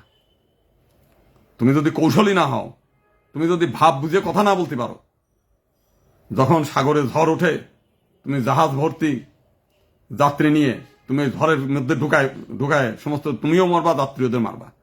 আচ্ছা, চিন্ময় প্রভু হলো হিরো, সারা দেশে হিরো। সে নিজে মরছে, সারা বাংলাদেশের কমপক্ষে 10,000 হিন্দুর বিরুদ্ধে তার কারণে মামলা। একজন আইনজীবী এই রমনা কালী মন্দিরের ওইখানে হামলা হয়েছে, সেই লোকটা এখন হচ্ছে মানে চিকন ইয়েছে কি বলে কাঠির মতো শুকায় গেছে, এখনো মরে নাই, মৃত্যুর প্রহর গুনতেছে একজন অ্যাডভোকেট তার কারণে। কই, তারে তো কুশল চক্রবর্তীর সাথে একসঙ্গেই হামলায় তারা আহত হয়েছে, আহত হয়ে তার দেখার কেউ নাই। আলিফ হত্যা মামলা হয়েছে চিন্ময় প্রভুর ইসের কারণে, সেখানে অন্তত 58 জন হিন্দুর বিরুদ্ধে মামলা হয়েছে, ওই সময় জেলে ছিল, এখনো জেলে, সব পরিবারে হাহাকার। আপনি ওইখানে কোটালীপাড়ার লোকদের যারা আমার পরি করছিল, আমি বলছি কয়েকটি আমার এখানে হয় নাই, কিন্তু সারা বাংলাদেশে তো হয়েছে। আমি বললাম সারা বাংলাদেশের হিন্দুদের তো আর এজেন্ট আপনি না। বলে না হোক, তারা আমার স্বজাতি, তাদের ব্যথায় আমি ব্যথিত। আমি বললাম গেছেন কোনোদিন চট্টগ্রামের ওই হিন্দুদের 1 কেজি চাল দিতে, যারা না খেয়ে মরতেছে, তাদের পরিবারের লোক মানে জেলের মধ্যে, তাদের একমাত্র আয়ের অক্ষম মানে সক্ষম ব্যক্তি, তারা আজকে জেল হাজতে গেছেন কোনোদিন যে যাই 1 বস্তা চাল দিয়ে আসি, আমরা তো সুখে শান্তিতে আছি? কয় না। কেন যান নাই কেন? এত হিন্দু দরদ আপনার, অথচ যে হিন্দুরা জেলে যায়, সেই হিন্দুদের বিরুদ্ধে মিথ্যা মামলা হয়েছে, যে হিন্দুরা আজকে না খেয়ে মরতেছে, কোনোদিন গেছেন আপনারা? ফেসবুকে বড় বড় কথা বলা যায়, মানুষের হিন্দু পাইলে পরে তার সঙ্গে মানে সিংহের মতো গর্জন দেওয়া যায়, আর মুসলিম দেখলে পরে ইঁদুনের মতো পালায় চলে যান, নাম শুনলেই পালায় চলে যায়। সেইটি সবচাইতে বড় ব্যাপার। এত ভণ্ডামি ইসের মধ্যে, এত জাতির মধ্যে আমরা কল্পনা করতে পারি নাই। পরবর্তীকালে অবশ্য তারা ভুল বুঝতে পারছে, অনেকেই বলছে না দাদা আমরা তো বিষয়টা ওইভাবে জানতাম না, আমরা RTV দেখেছি। আর টিভি দেখবেন কেন? আপনার নিজের বাড়িতে হামলা হলে আপনি নিজে জানবেন, নিজের গ্রামে হামলা হলে নিজের গ্রাম জানবেন, আশেপাশের গ্রামে জানবেন, আপনার আত্মীয় স্বজন অন্য জেলায় আছে তাদের কাছে ফোন দিয়ে জানবেন, নিজে যাবেন সেখানে সরজমিনে, যদি কোনো হিন্দু বিপদে পড়ে সেই বাড়ি যায় তাদের আশ্বস্ত করবেন, তাদের হেল্প করবেন। করছেন কোনোদিন? কোনো একটা হিন্দু কোনো হিন্দুর বাড়িতে গেছে কোনোদিন হেল্প করতে? খালি ফেসবুক আর হচ্ছে মানে যত চর্চা, এরকম বহু মানুষের দেখছি আর কি। ফেসবুকে সিংহ গর্জন, সে তুই তুকারি আজে বাজে। আর বেটা আমি মানে SSC এমনও আছে রিক্সাওয়ালা, SSC পাস করছি, HSC পাস করছি, ডিগ্রি পাস করছি, অনার্স পাস করছি, মাস্টার্স পাস করছি, LLB পাস করছি, LLM পাস করছি, জজ কোর্টের উকিল হওয়ার সময় পাস করছি, হাইকোর্টের উকিল হওয়ার সময় পাস করছি, সুপ্রিম কোর্টের মেম্বার হওয়ার সময় পরীক্ষা দিছি, অ্যাপিলেট ডিভিশনের সময় পরীক্ষা দিছি, মানে পরীক্ষা দিতে হয়েছে। এতগুলো পরীক্ষা দিয়ে আমি অনারারি PhD ডিগ্রি পাইছি। আমি একেবারে নির্বোধ হইলে এতগুলো যারা আমার পরীক্ষায় পাস করাইছে তারা তার নির্বোধ না, নাকি তারাও পাগল? আমি বুঝি মানে কোথায় কি বলতে হয় সেগুলো আমি বুঝি। আজকে আমি যদি ওই চিন্ময়ের মতো আহম্মকের মতো কথা বলতাম, আমি কোটালীপাড়া যাই ইলেকশন করতে পারতাম না। হিন্দুদের মধ্যে এতটা ভীতি, বললাম তো, যে আমার সঙ্গে 10 জন লোক ওইখানে দাঁড়াইতে পারে না, যাইতে পারে না, ভয় পায় নাই। কিন্তু 34,000 মানুষ তো ভোট দিয়েছে তারা। আজকে ওইখানে কি হয়েছে ঘটনাটা, ওইখানে এককভাবে ওইখানে খালি ঘোষণার অপেক্ষা ছিল, আমি ওখানে নির্বাচনে জিতে গেছি। আমার সমকক্ষ ভোট ওইখানে কারো ছিল না। চিন্ময় হলো থার্ড, মানে জিলানি ছিল হলো 4র্থ নম্বরে পাওয়ার কথা। ওইখানে জিলানির প্রতি মানুষের ঘৃণা, চরম মতো ঘৃণা। কারণ এত মামলা বাণিজ্য করছে, এত মানুষের হয়রানি করছে, এত মানুষের চাঁদাবাদি করছে, প্রত্যেকটি মানুষ মানে তারপর সে তো মানে একটা অশিক্ষিত মানুষ মতো, নির্বাচন কমিশনের হলফনামায় বলছে সে হলো স্বশিক্ষিত। তো অল্প শিক্ষা ভয়ঙ্কর, এটা তো আপনারাও জানেন। প্রচন্ড ভয়ঙ্করী মানুষ, সামনের পর্যায়ে এই করতেছে। আর ওইখানকার মানুষ কতটা অসহায় হলে যাই হচ্ছে প্রসাদ, যে প্রসাদের মধ্যে আপনারা জানতেন যে এখন থেকে 10 বছর আগেও আমরা কোনো মুসলিম আমাদের ঘরের মধ্যে আসতো না, আমরাই যেতে দিতাম না, রান্নাঘরে তো দূরের কথা। সেই প্রসাদের ডেক্সির মধ্যে উনি যাই দেখি যে সে হাতা দিয়ে নাড়তেছে। এটা আর প্রসাদ থাকে? একটা পবিত্রতা আছে না? সেখানে সব বাড়ি বাড়ি, ওখানে তো মানুষ উৎসব পুরো, মানে এত কিছু হয়ে যাচ্ছে, কিছুই না, প্রত্যেক বাড়ি বাড়ি কবি গান, দাঁড়ি গান, তারপর হচ্ছে সেই নানান কিছু মিলে ব্যস্ত আছে এখানে। প্রত্যেক দিন আমি যে কয়দিন গেছি এমন কোনো দিন নাই যেদিনে এই সমস্ত গান বাজনা নাই। এই বাড়ি গান বাজনা, ওই বাড়ি গান বাজনা, সব গানের মধ্যে আর কি। তো সেইখানে সেই গানের মধ্যে প্রসাদ করে, পূজা দেয়, প্রসাদ করে, সেই পূজার ডেক্সিগুলো তারা নাড়িয়ে দিচ্ছে, বুঝছেন? সেইখানে দুর্ভাগ্য যারে বলে, মতুয়াদের, মানে আমরা জানতাম গুরুচাঁদ ঠাকুরের একটা উচ্চ আদর্শ ছিল, যে জাতির দল নাই সে জাতির বল নাই, যে জাতির রাজা নাই সেই জাতির দাদা না। এই ঠাকুর বাড়ির একজন সে যাই দেখলাম তো ওইখানে জিলানির বলতেছে আমি আপনার দাস হয়ে থাকতে চাই। যে ব্যক্তিটা ঠাকুর বাড়ির একজন ব্যক্তি, পদ্মনাভ ঠাকুর জিলানির দাস হয়ে থাকতে চায়, তাহলে হিন্দুরা যদি সেই ঠাকুরের পুজো দেয়, তাহলে বড়টাকে তুমি তোমার ঠাকুরের পুজো দিয়ে চালন ডালা নিচ্ছ, আর ঠাকুর আবার আরেকজনের দাস। তো তুমি সরাসরি এই পদ্মনাভ ঠাকুরের পূজা না দিয়ে তো সবাই মিলে তারই দেবতা বানায় নাও না, জিলানির পূজা দাও। তাই না? মানে তোমার পদ্মনাভের বাবা মানে প্রভু হলো সেই জিলানি। তার বক্তব্য আছে, ভিডিও আছে, অনলাইনে আছে, দেখেন। আর একটা তার সাথে বিদুর, মানে বিশাল বক্তা, সেও তাই দেখলাম সমস্ত জায়গায় ছুটিয়ে বেড়াচ্ছে জিলানির বাঁচানোর জন্য।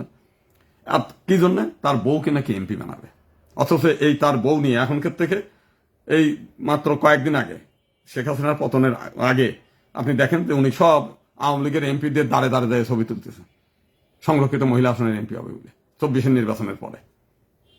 মানে ন্যূনতম নীতি, ন্যূনতম আদর্শ এই ঠাকুর পরিবারের এই লোকটা থাকলে আজকে একবার আওয়ামী লীগ, একবার বিএনপি। অথচ এই ব্যক্তি 1991 সালে এই ঢাকার শিল্পকলা একাডেমিতে সেই প্রায় 3-4 হাজার মতুয়াদের নিয়ে আসে এইখানে মা দুর্গার সঙ্গে তুলনা করছে শেখ হাসিনার। আজকে দেখলাম একটা কোন জায়গায় বক্তব্য দিচ্ছে যে মতুয়া ধর্মের অধিকার দিচ্ছে নাকি খালেদা জিয়া। আর এই মতুয়া ধর্মের তাহলে গুরুচাঁদ ঠাকুর কি আর হরিচাঁদ ঠাকুর কি? খালেদা জিয়া যদি মতুয়াদের অধিকার, মানে ধর্মের অধিকার ফিরিয়ে দিয়েছে আর কি, হইল মতুয়ারা তাহলে কি মানে খালেদা জিয়ার অধীন? তাহলে আর হরিচাঁদ ঠাকুর আর গুরুচাঁদ ঠাকুর করলো নাকি? আজকে দেখেন, আজকেই কোন জায়গায় অনুষ্ঠান হচ্ছে, বক্তব্য দিচ্ছে আর কি। তাহলে বোঝেন যে এই হলো ঠাকুরদের অবস্থা। আমার ওখানে গিয়ে আমার বিরুদ্ধে বক্তব্য দিয়ে আসছে, আমার মানে বিরুদ্ধ পার্টিকে করে দিয়ে আসছে, তাতে আমার ভোট কমিয়ে গেছে তা না। আমি তাদের ভরসাও করি না। আমি এই সমস্ত ভাড়াইটি লোক নিয়ে এসে ভোট বাড়ানোর চেষ্টা করিনি, কারণ এদের দুই পয়সা দিলে পরে যে মানে পয়সা দিলে সেদিকে ছোটে। হিন্দু লীগ একটা সংগঠন, আমরা সবাই জানে যে হিন্দু লীগ মানে হিন্দুদের সংগঠন। তার নেতারা ওইখানে জিলানির ওই করে টাকা জিলানির পক্ষে নির্বাচন করিয়ে বেড়াইছে। বীরেন্দ্রনাথ অধিকারী সবাই জানছে যে বিশাল ভাগবত পাঠক, বিশাল হচ্ছে হিন্দু নেতা, সেই ব্যক্তি ভাড়াটি হয়ে গেছে জিলানির পক্ষ হয়ে, বুঝছেন? সবাই আমারে বলে যে আমি এর দালাল ওর দালাল, এরা কারা, এরা কি করে, বুঝছেন? এরাই কাজগুলো। তো তারপরেও সেখানে এমন এলাকা, জিলানির বাড়ির পাশে একটা সিট, যেখানে আমি একটা লিফলেট দিতে যাই নাই, সেখানেও আমি সেন্টার ফার্স্ট হয়েছি। এটা 16টা সেন্টারে আমার ফার্স্ট হওয়া। মূলত অন্তত 63টি সেন্টারে আমি সেন্টার ফার্স্ট হবো, এই ধরনের ওই এলাকার জনগণ বলছে। আমার অফিসে এসে বলছে গোপনে যে ভাই সামনে আমরা ইলেকশন করতে পারবো না, কিন্তু গোপনে ভোট দেবো, আপনি লিখে নেন আমার এখানে সেন্টার ফার্স্ট যদি আমি না করতে পারছি আমি মুখ দেখাবো না। রাতে এসে আমার সঙ্গে দেখা করে গেছে। সেই সব এলাকাগুলোতে পরবর্তীকালে আমরা কি হলো, ভোট হয়ে গেছে, ভোট বেশিরভাগ হয়তো 30 থেকে 32% ভোটে গেছে। অনেক আওয়ামী লীগরা যারা, তারা তো ভোটে যাবে না, যেহেতু নৌকা নাই, ভোট যাবো কেন। সাধারণ যারা মানে অতটা বেশি না তারা। তো সেই হিসেবে আমার ওখানে যতগুলো 8 জন আমরা প্রার্থী ছিলাম, জামাতে ইসলামের একটা জোট ছিল, তার খেলাফত মজলিসের যে নেতা মাক্কি সাহেব, ওনার বলতেছিল যে মাক্কি সাহেবের সঙ্গে আমার প্রতিদ্বন্দ্বী হবে, আর ধানের শীষ যে থাকবে সে 4র্থ নাম্বার 5ম নাম্বারে থাকতে পারে। এই হলো বিষয়। এইরকমই মোটামুটি জনমত জরিপ, সাংবাদিকদের জরিপ, সব জায়গায় সেইটাই ছিল। কিন্তু জিলানী সাহেব কোনো অবস্থাতেই মানে যেহেতু জানে, প্রথম থেকেই জানে যে সেখানে সে নির্বাচিত হতে পারবে না, অতএব কেটে সিটে কিভাবে নেবে সেই প্ল্যান ছিল। ডিসি সাহেব আমরা প্রথম থেকে দেখছি তার অনুগত, এসপি সাহেব দেখছি প্রথম থেকে অনুগত। তারপরেও আমি ওখানে ভাবছি একটা চ্যালেঞ্জ ছুঁয়ে দেবো। পরবর্তীকালে আমরা দুপুর পর্যন্ত জানলাম যে ব্যাপকভাবেই আমার ভোট হচ্ছে। মানে কুশলি বাজারে আমার কি বলে বিদায়ের মিছিল শুরু করে দিয়েছে আমার অজান্তেই। সেই পর্যায়ে দেখলাম যে জিলানী সাহেব যিনি করছেন, তিনি গিয়ে একটা কেন্দ্রের আমাদের নির্বাচনী যে বাইরে যে ভোটার স্লিপ দিচ্ছে তাদের এই টেবিল, সে নিজে উপস্থিত থেকে তার কর্মীদের দিয়ে লাঠিয়ে সব ফেলাই দিচ্ছে। বাচ্চা মানে পাগল হয়ে গেছে, বাচ্চা টাচ্চা যারে পাচ্ছে তারে থাপড়াচ্ছে, থাপড়ায় নিয়ে গেছে, ভিতরে দেয় কেন্দ্রের মধ্যে ঢুকে সেইখানে যে হুঙ্কার দিয়ে ওইখানে আমাদের ছেলেপেলেদের মানে বাইর করে দিয়ে, তারপর ওইখানে যিনি আমার যেটা শোনা ওখানে যারা হচ্ছে ছিল কি বলে প্রিজাইডিং অফিসার, তারা তো স্কুল কলেজের টিচার হয়, সে মানে ওইখানে যায় প্রথমেই হুমকে দিচ্ছে আমি হেরে যাব, কিন্তু আমার দল ক্ষমতায় থাকবে, আমি মানে মন্ত্রী হব, কাউকে ছাড় দেওয়া হবে না, কারো চাকরি থাকবে না। তো এইরকম একটা ভয়ঙ্কর পরিস্থিতির মধ্যে সবাই যার মতো চলে গেছে। ওইখান থেকে তার লোক যতটা সিল মারিয়ে নেওয়ার দরকার সিল মারিয়ে নিয়েছে। পরবর্তীকালে আমরা শুনলাম শুধু বিকালবেলায় সিল মারিয়ে নিয়েছে তা না, সেই রাতের বেলাও কয়েকটা সেন্টারে তারা কিছু সিল মারিয়ে রেখে আসছে, যেটা গল্প করতে যে আমরা ভোট পাইলেও নির্বাচিত হবো, না পাইলেও নির্বাচিত হবো। তাতে বোঝা গেল যে রাতের বেলায় যা সিল মারা করছিল তার সংখ্যা খুব বেশি না, সেটা মানে কভার করে না। আমরা যে এত বেশি ভোট পেয়ে যাবো উনি সেটা চিন্তা করে নাই। পরবর্তীকালে বিকালবেলা আবার সেই কাজটুকু তার করা লাগছে। সেখানে যে কয়জন আমাকে সবাই বলছিল, যেহেতু আমার অর্থ নাই, কেউ অর্থ ওইরকম আমাদের দেয়ও নাই, অনুদানও দেয় নাই, আমরা নিজেরা যেহেতু চাঁদাবাজ না, কোনো ওইখানে প্রচুর হিন্দু বড় বড় ব্যবসায়ী আছে, কেউ আমাদের 10টা টাকা এসে রাতের বেলায় দিয়ে যায় নাই। আমরা দেখছি যে নির্বাচনের সময় বড় বড় নেতাদেরকে ব্যবসায়ীরা টাকা দেয়। তো সেখানেও একটা ব্যবসায়ী গ্রুপ আসছিল আমার এখানে, তো আমরা তাদের কাছে হেল্প চাইলাম। তারা বললো দাদা আপনার কাছে আমরা টাকা দিতে পারি, দিলে পরে কিন্তু এটা জানাজানি হয়ে গেলে আমাদের এই এলাকায় আমরা থাকতে পারবো না। আমরা যদি গোপনে দিয়ে দেন কিছু, বলে আচ্ছা ঠিক আছে আলোচনা করি। তারা আলোচনা করে আর কোনোদিন আমাকে দিতে আসে নাই। তো এইরকম একটা পরিস্থিতিতে এজেন্ট নিয়োগ করার ব্যাপারে সেই 108টা কেন্দ্রে এজেন্ট নিয়োগ করার সামর্থ্য আমার ছিল না। তো সেই পরিস্থিতিতে আমাদের হিন্দু মহাজোটের কিছু নেতাকর্মীরা সামান্য কিছু যা দিছিল অনুদান, সেইটা দিয়ে আমি 5টা ইউনিয়নে হিন্দু এলাকা, সেই হিন্দু এলাকাগুলোতে কয়েকজনের দিলাম। তারাও গিয়ে আমি যখন সেই 10টার সময় আমি যখন বিভিন্ন কেন্দ্র পরিদর্শনে গেলাম, যাই দেখলাম আমার কোনো এজেন্ট নাই। ফোন দিলাম কোথায় তোমরা, বলে দাদা আমরা বিএনপিরা আমার ভয় দেখাইছে, কেন্দ্রে ঢুকতে দেয়নি। আমরা আবার তাদেরকে ডেকে নিয়ে এসে বসাইলাম। বসানোর পরে আমি ওখান থেকে চলে গেছি, ঘন্টা 2 থাকার পরে দেখি ওগুলো আবার চলে গেছে। বিভিন্ন প্রিজাইডিং অফিসাররা প্রথম থেকে আমাকে বলছে আপনার তো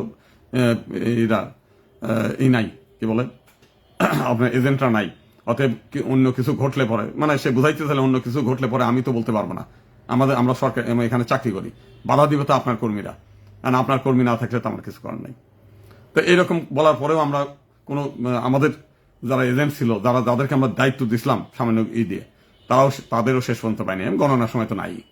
তো এইরকম একটা পরিস্থিতির মধ্যে আমি মানে যেখানে সকলে মানে ডিসি অফিসের কর্মীরা আমাদেরকে স্বাগত জানানোর জন্য, শুভেচ্ছা জানানোর জন্য রেডি, যেখানে ওখানকার সরকারি কর্মকর্তারা সবাই রেডি হওয়ার মতো, সেই পরিস্থিতিতে আমি হতাশ হয়ে বাসায় চলে গেলাম, উপায় ছিল না। এই হলো বিষয়টা। এই হলো নির্বাচনের বিষয়টা বললাম, এটা বাস্তবতা। এরপরে আপনাদের আপনারা তো হিন্দু সমাজের মানুষের অত্যন্ত পণ্ডিত, জ্ঞানী বেশি, বাস্তবতা আমরা দেখি নাই কোনোদিন। এত পণ্ডিত থাকলে, এত দূরদর্শিতা থাকলে অন্তত এইবার পার্লামেন্টে হিন্দু শূন্য থাকতো না, নানাভাবে হইতো।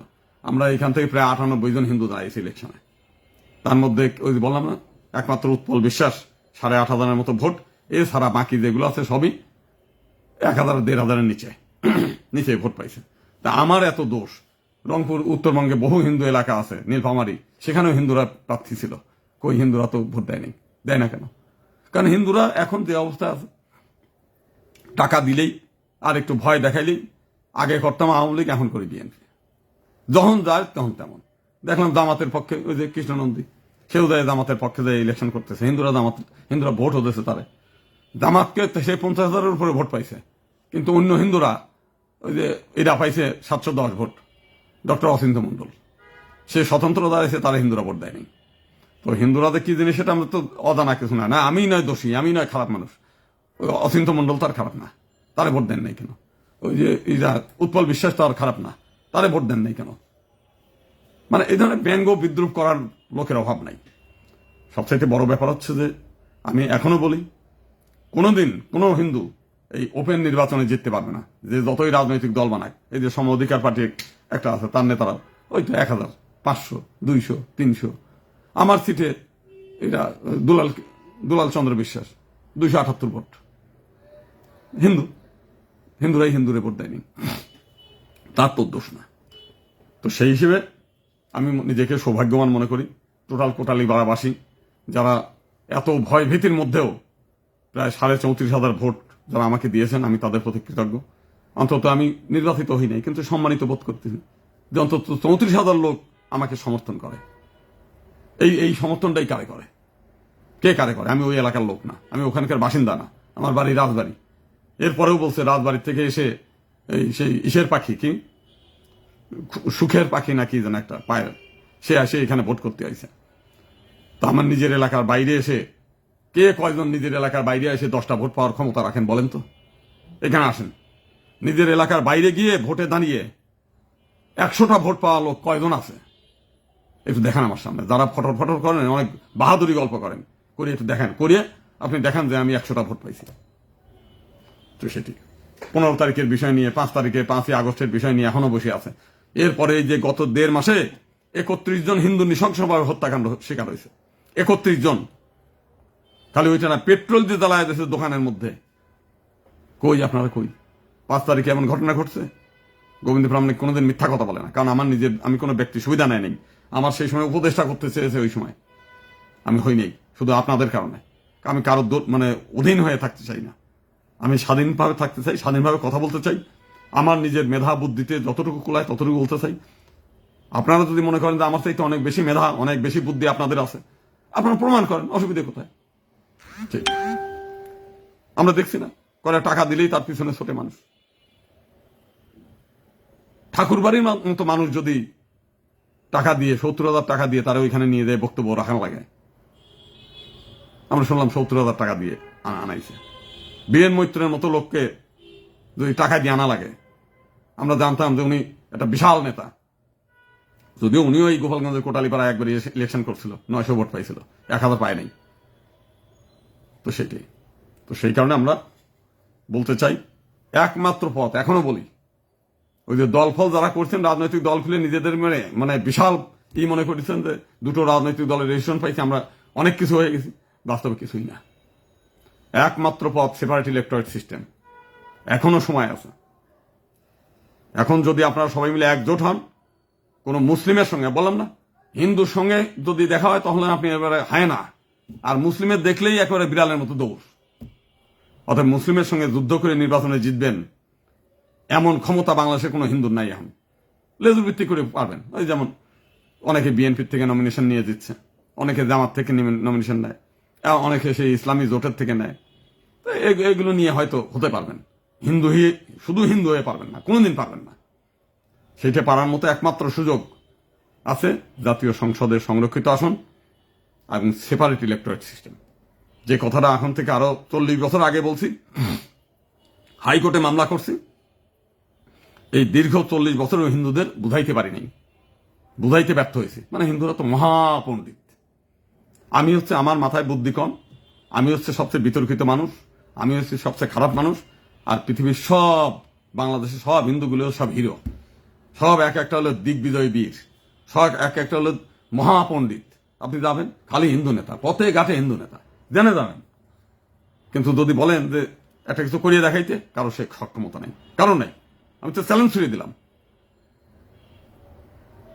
কারো মানে বাংলাদেশের একটা হিন্দু নেতা পাবেন না যার দ্বারা একটা মন্দির উদ্ধার হয়েছে, যার দ্বারা হিন্দুদের কোনো উপকার হয়েছে। দেখেন, একজনও না।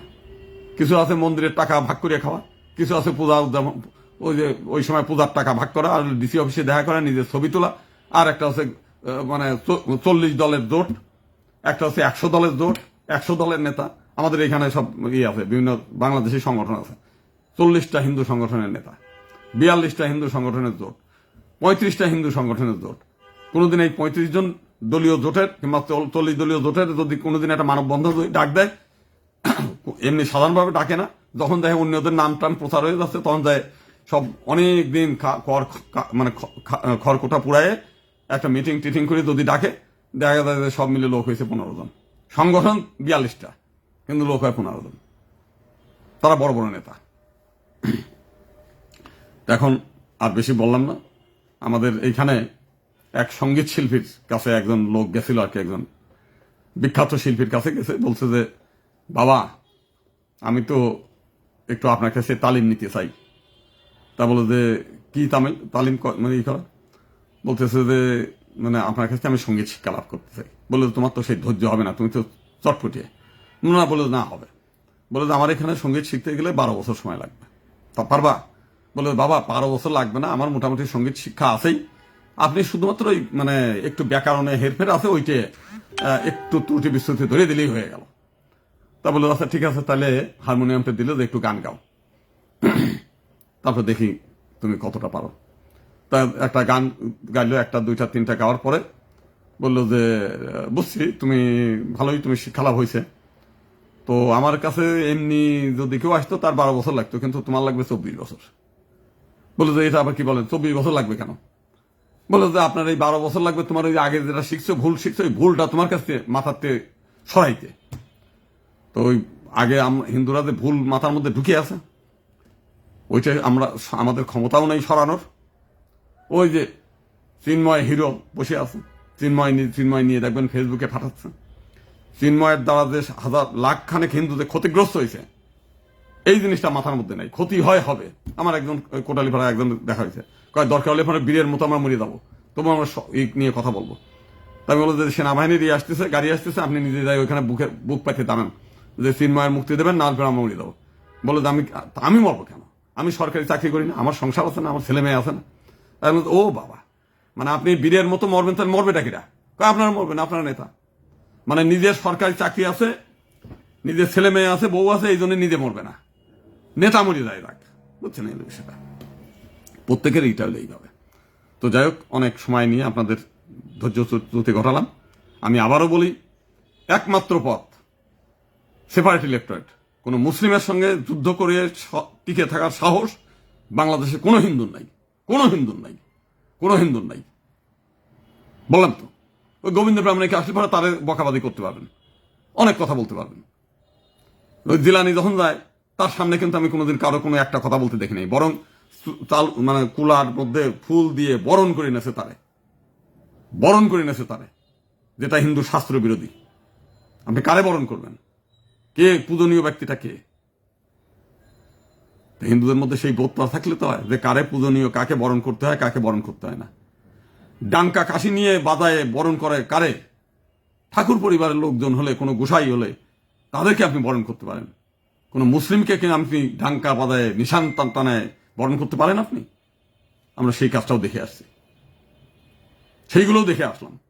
কতটা নির্বোধ হইলে, কতটা ধর্মচ্যুত হলে সেই কাজটা করতে পারে, কতটা ধর্মচ্যুত এবং ধর্মদ্রোহী, জাতিদ্রোহী হইলে ঠাকুর পরিবারের লোক দিয়ে আমার বিরুদ্ধে নির্বাচনী প্রচারণা করতে পারে। হিন্দু লীগের মতো দল কতটা হিন্দু বিদ্বেষী হলে একটা হিন্দুর বিরুদ্ধে গিয়ে, হিন্দু যত বড় খারাপ হোক, কোন মানে আমি যত বড় খারাপ করি, সে কি আমার বিরুদ্ধে ইলেকশন করবে? আপনি ইলেকশন করতে পারতেন, তুমি ইলেকশন করো, একটা সিটে দাঁড়াও, আমার সঙ্গে প্রতিদ্বন্দ্বিতা করো। তা তো করতেছো না। তোমার নিজের হ্যাডামের জন্য নাই, তুমি নিজে ইলেকশনে দাঁড়ায় ভোট পাবা না, তুমি নিজে জানো। কিংবা তুমি ওই এলাকায় গেলে গ্রেপ্তার হয়ে যাবা। এর আগে মানে গ্রেপ্তারের ভয়ে কয়েকদিন সাধু সেজিয়ে গেছিলে, এখন আবার রাজনৈতিক নেতা হয়ে গেছে। আওয়ামী লীগের আমলে সাধু সেজিয়ে গেছিল, একেবারে ভাগবত পাটকা। আমরা এই সমস্ত রাজনীতির মধ্যে আর নাই। হিন্দু লীগ আজকে কত 50 বছরের সংগঠন, রেজিস্ট্রেশন পায়নি এখনো। একটা লোক আজ পর্যন্ত এমপি হইতে পারে নাই, কোন লোক 1000-এর উপরে ভোট পায় নাই হিন্দু লীগ থেকে, দল একটা, সেইটাই। তো সেই কারণেই মানে গায়ে মানে না আপনি মোড়লের মতো কিছু লোকজন আছে যারা হিন্দু সমাজকে আরো বিভ্রান্ত করে রাখে। অনেক জায়গা আমেরিকার লোকজন বলছে সুকৃতি মন্ডল হিরো, সে রাজনৈতিক দলের পাইছে এবং ওইখান থেকে 56 জন এমপি হয়ে গেছে। হ্যাঁ, নির্বাচনের আগেই তারা 56 জন এমপি হয়ে গেছে, অথচ তার দলের এক একজন দেখেন কয়টা করে ভোট পাইছে, জিজ্ঞেস করেন। তো সকলকে অনেক অনেক ধন্যবাদ। কোন রাজনৈতিক দলে কাজ হবে না, কোনো কিছু হবে না, একমাত্র পথ সেপারেট ইলেকটোরেট সিস্টেম, এছাড়া পথ নেই। এই 8% আছে, এই বিএনপির 5 বছরে দেখবেন আরো 3% কমবে, থাকবে 5%। দেখেন না সামনে কি করে। চিন্ময়ের মামলা শেষ হবে, চিন্ময়ের মামলা দিয়েছে বিএনপি, এই মামলা অব্যাহত থাকবে। চিন্ময়ের নামে যে কয়টা সারা বাংলাদেশে মামলা হয়েছে না, এই মামলা করে জিয়ে রেখে আপনাদেরকে ওই চাবুক মারবে আর বলবে বিএনপি করবি, তাহলে পরে রাস্তায় ঘুরতে পারবে, নালি পারবে না। বিএনপির আন্ডারে খাঁচায় বন্দী হইতে হবে আপনাদের প্রত্যেকের, স্বাধীন থাকবেন সেই সুযোগ নাই। কে কতটা বিএনপি খেতেন আমরা চিনি, সামনের পর বললাম বিএনপি ক্ষমতায়, তারপরে বলতেছি আমি চিনি। অতএব সামনের দিনগুলো অত্যন্ত ভয়ঙ্কর, ভয়াবহ হতে চলেছে। যদি এখনো বাঁচতে চান, হবে না। পৃথক নির্বাচন বললেই তার এরা বিল পাশ করবে এমন না। এটি ঠেক দিতে পারতেন যদি নির্বাচনের আগে আমরা সবাই মিলে জোটবদ্ধভাবে ঠেক দিতে পারতাম, সবাই মিলে বলতাম কোনো নির্বাচনে যাব না, তাহলে বিদেশ থেকে যারা থাকতো তারা এটা নিয়ে একটা সরকারকে বলতে পারতো, চাপ দিতে পারতো যে মাইনরিটিদের প্রতিনিধিত্ব অবশ্যই থাকতে হবে। পৃথিবীর বহু দেশের নেতারাই ভারত ছাড়া, এরা আবার আমাদের নিয়ে কোনো চিন্তা করে না। অনেক দেশ, ইউরোপীয় ইউনিয়ন, আমেরিকা, জাতিসংঘ, এগুলো আমাদের নিয়ে চিন্তা করে।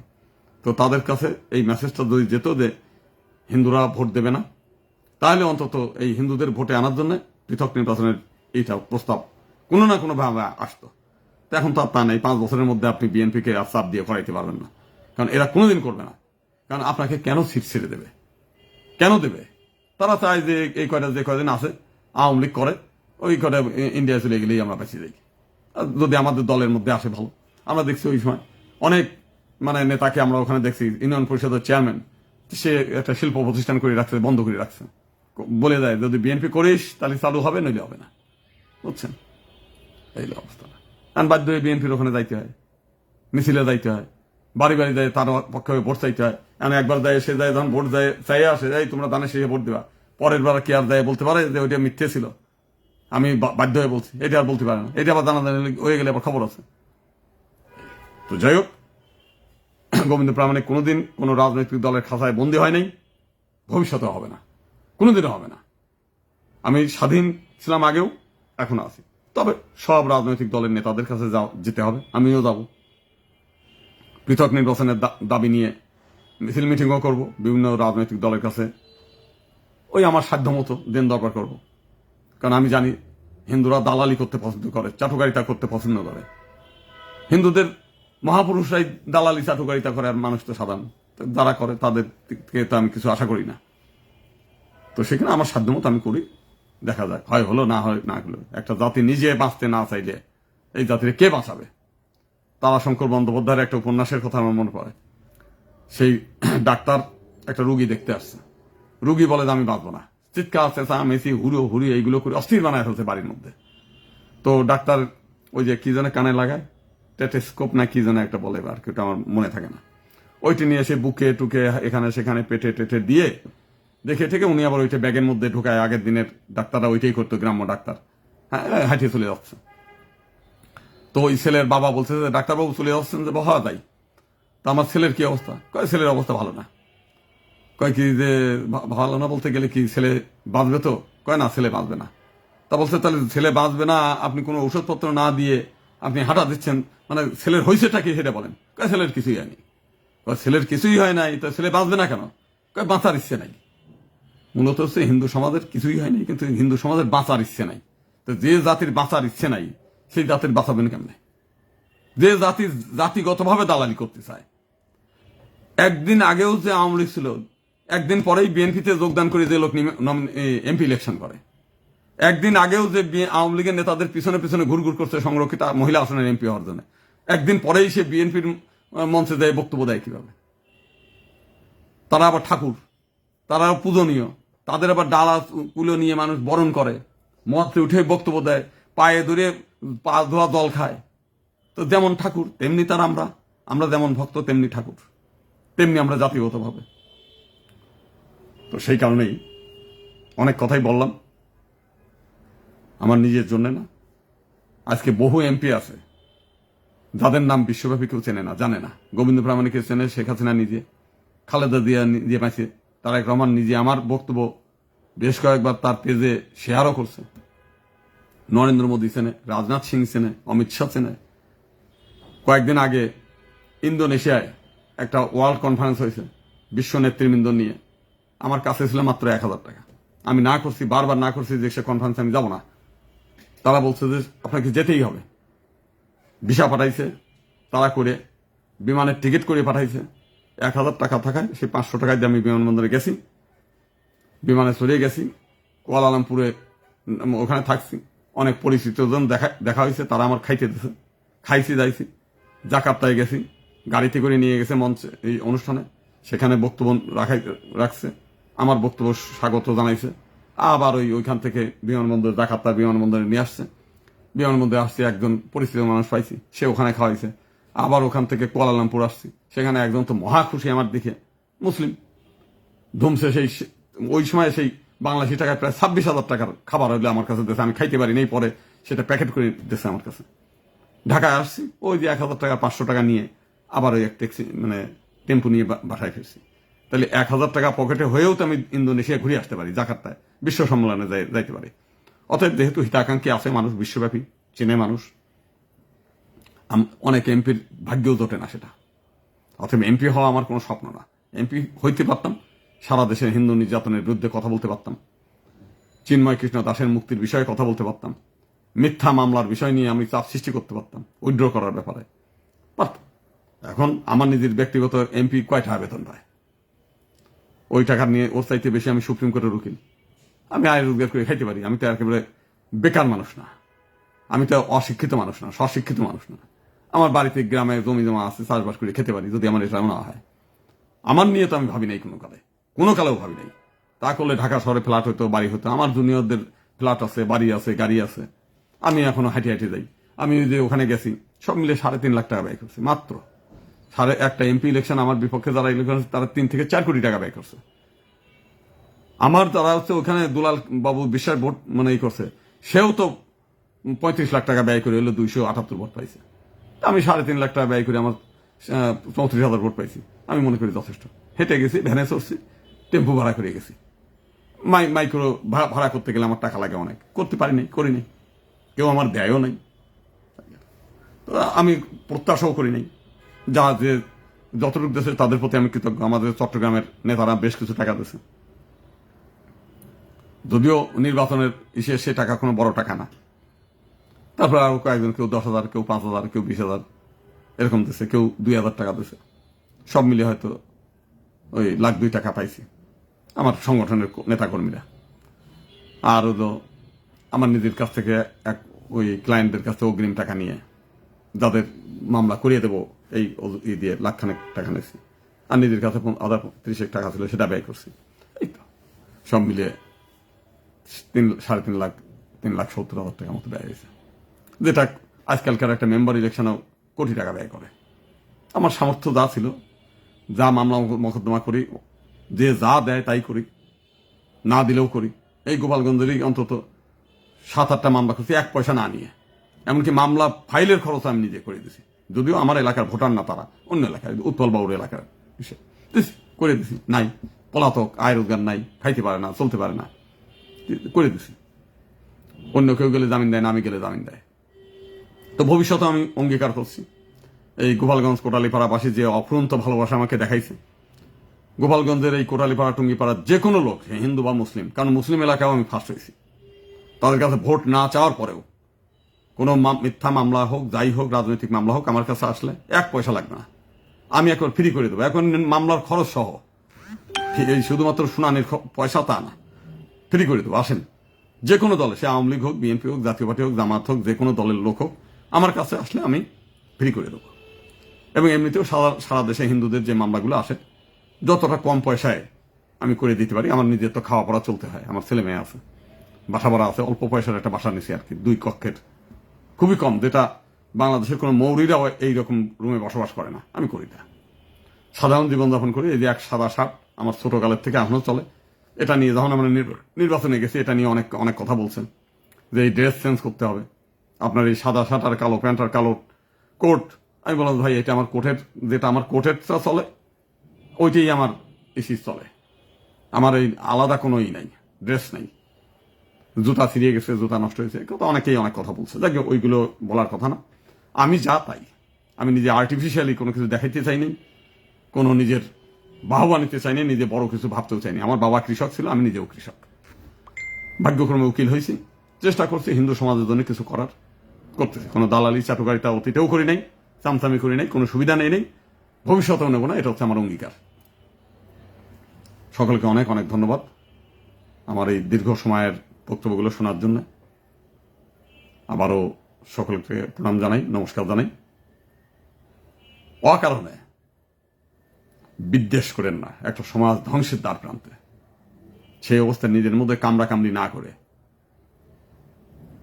ওই ঠুনকো অজুহাত, মুসলিমরা আজ পর্যন্ত মামুনুল হক এক মহিলা নিয়ে ধরা খাইছে, তারপরেও তো দেখলাম কোন মুসলিম সেই মামুনুল হককে নিয়ে কটূক্তি করে না, বুঝছেন?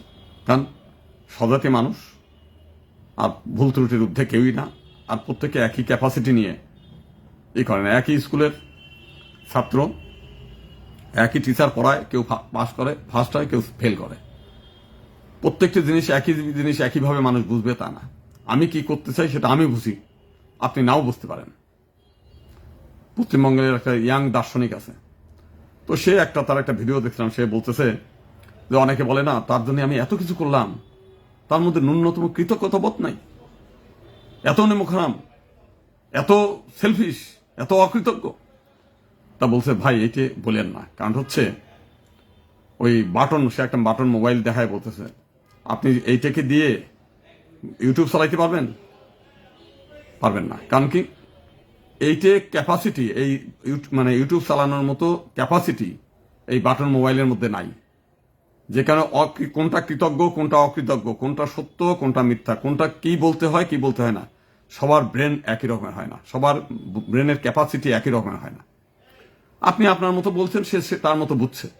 তো সেই কারণে আমি কোটালীপাড়ার যে শহর, বিভিন্ন এলাকার যেসব হিন্দুরা ওই যে হায়না, আমি আর দেখলে পরে হায়নার মতো লাভ দেয়, তো ওই লোকগুলোর হচ্ছে যে ভাই আপনি আপনার মতোই বুঝছেন, আপনার মেধা, আপনার বুদ্ধি, আপনার শিক্ষা আপনার মতো, আমার বুদ্ধি, আমার মেধা, আমার শিক্ষা আমার মতো। আমি যা বলি অ্যাজ ইট ইজ আপনি সেটা বুঝবেন, সেই সক্ষমতা আপনার নাই, এবং আপনি যেটা বলবেন সেইটা অ্যাজ ইট ইজ বোঝার ক্ষমতা আমার নাই। অথবা আপনার মতো আপনি বোঝেন, আমার মতো আমি বুঝি, আপনার মতো আপনি করেন, আমার মতো আমি করি, করে হিন্দু সমাজকে আপনিও বাঁচানোর চেষ্টা করেন, আমি বাঁচানোর চেষ্টা করি। আমি আপনার উপর আক্রমণ করতে চাই না, কারণ আপনি আমার শত্রু না, আপনি আমার দ্বারা, আপনার দ্বারা আমার কোনো ক্ষতি হবে না। ওই যে ক্ষতি ওইটুকু হবে, ভোট কেন্দ্রে যাই বলতে পারবেন গোবিন্দ প্রামাণিককে ভোট দিয়ে না। যদি একজন বলছে আমরাই বলছি যে আপনাকে ভোট না দিতে, ভালো করছেন, আমাকে ভোট না দিয়ে জিলানি সাহেবকে ভোট দিয়ে আইছেন। জিলানি সাহেব ওইখানকার মানে শত শত হিন্দুর বিরুদ্ধে মামলা করে চাঁদাবাদি করছে, আপনি হিন্দুদের উপকার করলেন তাকে একটা ভোট দিয়ে, তাকে ক্ষমতায় নিয়ে। গোবিন্দ প্রামাণিকের বিরুদ্ধে আপনি বলছেন যে ভোট দিয়েন না, তো ভালো, এটা আপনি আপনার বুদ্ধি মেধামতে যেটা করছেন সেটা ভালো। আমি আপনাকে বলতে চাই না যে জোর করে যে আমাকে দিতেই হবে, কারণ আমি তো আপনার মিথ্যা মামলার ভয়ও দেখাইতে পারবো না, আপনাকে চাঁদাবাদের ভয়ও দেখাইতে পারবো না, আপনাকে গ্রেপ্তারের ভয়ও দেখাইতে পারবো না। আপনি গ্রেপ্তারের ভয় দেখালে আপনি সে হলো হিরো, এটা বিষয়। তো সেই কারণে আপনারা ভালো থাকেন, প্রত্যেকেই যার যার জায়গায় ভালো থাকেন, যার যার মেধা বুদ্ধি মিলিয়ে যেটা হয় সেটা করেন। আমি আমার সামর্থ্য মতো যেটা করার চেষ্টা করলাম, হলো না হলো। আমরা চেষ্টা করি, হিন্দু সমাজ বাঁচতে চাইলে বাঁচবে, না বাঁচতে চাইলে আমার কিছু করার নেই। নমস্কার।